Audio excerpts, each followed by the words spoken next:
বিচারক জাহান্নামে যাবে। বুঝতে পেরেছেন? জাহান্নামে যারা যাবে, এক ধরনের বিচারক জান্নাতে যাবে, দুই প্রকার যাবে জাহান্নামে। আল্লাহ হাবিব বলেন কাআন্নাল্লাযী ফিল জান্নাতি ফারাজুন আরাফাল হাক্কা ফাকাযাবিহি। প্রথম প্রকার বিচারক জান্নাতে যাবে আরাফাল হক, সে সত্য চিনেছে, সত্য বুঝেছে, ফাকাযাবিহি এবং সত্য অনুযায়ী রায় দিয়েছে। ঘুষ খায় নাই, আওয়ামী লীগ করে বিচার, আওয়ামী লীগ করে, আওয়ামী লীগের সব লোক খালাস, বিচারক বিএনপি আসামি সব বিএনপি সব খালাস। খালাস না আমি মিথ্যা বললাম কিনা? কথা বলে এই তত্ত্বাবধায়ক সরকার আমাদের সব মামলা করে দেয়, দলীয় সরকার আসলে সব ফেরস্তা হয়ে যাবে, হয় না? যারা খালাস দেয় এরা সব বিচারক নয়, এরা জাহান্নামে বিচারক গ্রহণ করবে। আল্লাহ রাসূল বলেন ফারাজুল ওই বিচারক জাহান্নামে যাবে যারা ভালো আটটা সত্য চিনল, ফাকাযাবিহি এই সত্য অনুযায়ী রায় দিল। ওয়ারাজুল আরাফাল হাক্কা ফাযালা ফিল হুকমে, দুই নম্বর বিচারক হইল যে ব্যক্তি সত্য জানল এবং অন্যায় বিচার করল। আরাফাল হাক্কা জানে যে এই বিএনপির লোকটা নিরপরাধ, ফাযালা ফিল হুকম কিন্তু অন্যায় ভাবে রায় দিয়ে দিল। হচ্ছে না এরকম? আল্লাহ রাসূল বলেন ফাহুয়া ফিন্নার, ওই বিচারক জাহান্নামে যাবে। এখানে সমাজে যারা বিচার করে পাপ করবে, আমার সমাজের লোক আর একটু দেখতে লোক, এই যে সমাজের যারা বিচারক আছে সত্য না জেনে যদি মিথ্যার প্রতি ঝুঁকে পড়েন, তাহলে আপনারা আজকে শুনতে পারেন নামাজ যতই করেন কোথায় যাবেন? জাহান্নামে যাবেন। আল্লাহ রাসূল বলেন তিন নম্বর বিচারক হলো ফাযালিন নাস আলা জালিন ফাহুয়া ফিন্নার।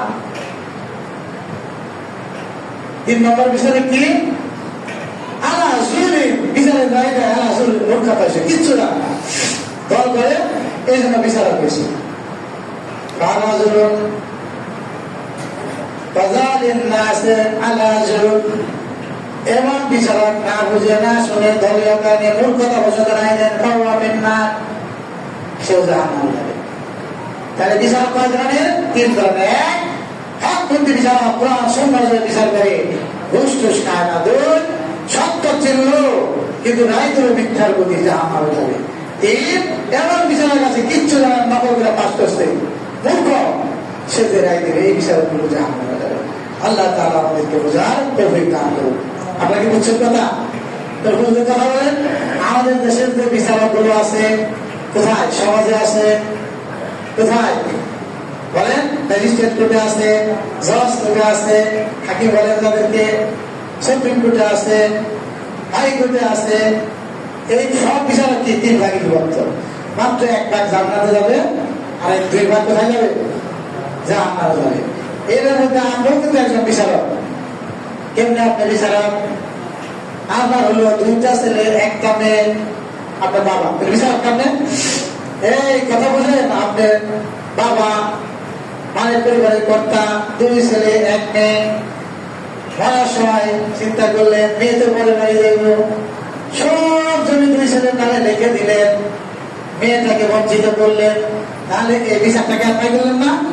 তাহলে আমরা করি হাজি সাহেব, গাজী সাহেব, ইমাম সাহেব, আপনার জাহান্নামে যেতে হবে। এই জন্য প্রত্যেকেই কিন্তু বিচারক। আল্লাহর হাবিব জনাব মুহাম্মদুর রাসূলুল্লাহ সাল্লাল্লাহু আলাইহি ওয়াসাল্লাম বলেছেন আলা কুল্লুকুম রাঈন ওয়া কুল্লুকুম মাসউলুন আন রাইয়াতিহি, শোনো তোমরা প্রত্যেকেই বিচারক, প্রত্যেকেই দায়িত্বশীল, প্রত্যেকেই রাখাল, প্রত্যেকেই হাসরের ময়দানে আল্লাহ তাবারক ওয়া তাআলা তার বিচার কার্য সম্পর্কে, তার পরিবার পরিচালনা সম্পর্কে জিজ্ঞাসিত করবেন। মহিলারাও তার বাড়ির বিচারক। আল্লাহ তাআলা মহিলাদেরকেও জিজ্ঞেস করবেন যদি সে স্বামীর আমানতের খেয়ালত করে। এই অভিভাবকের প্রত্যেকে আল্লাহ দরবারে জিজ্ঞাসিত হবেন। আল্লাহ যখন জিজ্ঞেস করবেন, ও বেটা তোর তিনটা ছেলে কয় মেরে কোরআন পড়াইছিলা? বলল আল্লাহ গো কোরআনের কথা শোনে নাই। বলবেন না আসলে কি কথা